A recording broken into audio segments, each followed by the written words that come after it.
A girl kept telling me I'm so hot, but was too nervous to meet me for a date. Well, you just bottom line her actions.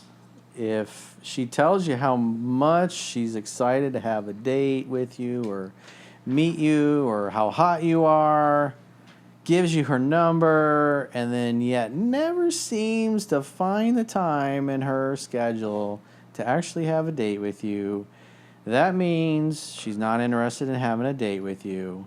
For whatever the reason is, doesn't matter.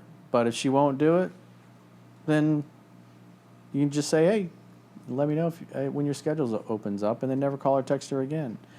But, that's the thing that's very perplexing for most men. I know it was for me, especially in my 20s, because you meet girls and you have a good conversation. You think, she's definitely into me. And then you get her phone number. She gives it to you without hesitation.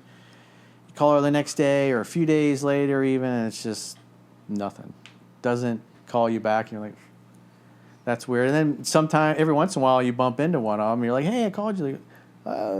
This actually happened with a girlfriend I had in my 20s, where this girl was really into me. She got introduced to me from a mutual friend of ours, and I got her number, or she gave me her number, and I called her, I don't know, after the weekend or whatever, and I talked to her mom, gave her my number, and never heard from her. Then like a week later, I ran into my friends that had introduced me, and they're like, hey, whatever happened? I was like, I called her, never heard back. Talked to her mom, left a message, like, call her again.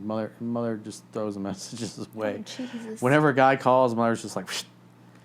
And maybe that was because she was old-fashioned or thought, hey, unless the guy is persistent, he shouldn't be going out with my daughter. Because the daughters are both very popular, and a lot of guys called there, and they got annoyed by all the phone calls they used to get. This is before cell phones and texting and all that, so all attention addressed towards daughters that were hot or cheerleaders or whatever. It's like parents just blew it off. And so I called her again a week later, or a couple days later, after I run into my friends, and she was actually home. We made a date and lived happily ever after for several years. So those things happen too. But the reality is that it was easy. In that case, I thought I delivered the message, but the mother was just. And in reality, when I actually got her on the phone, she was happy to make the date. She was excited. Her mother never even said that I had called. And she's like, yeah, it happens all the time. So, but in this case, you get a number and she won't go out with you. That, it's nice what she said, but if she won't go out with you, she either isn't single or she doesn't want to. And women vote with their feet. If they're with you, they voted for you. And if they don't want to be around you, then they're not interested. On to the next. There's another bus every 15 minutes. On to the next. Can I get a amen? Amen.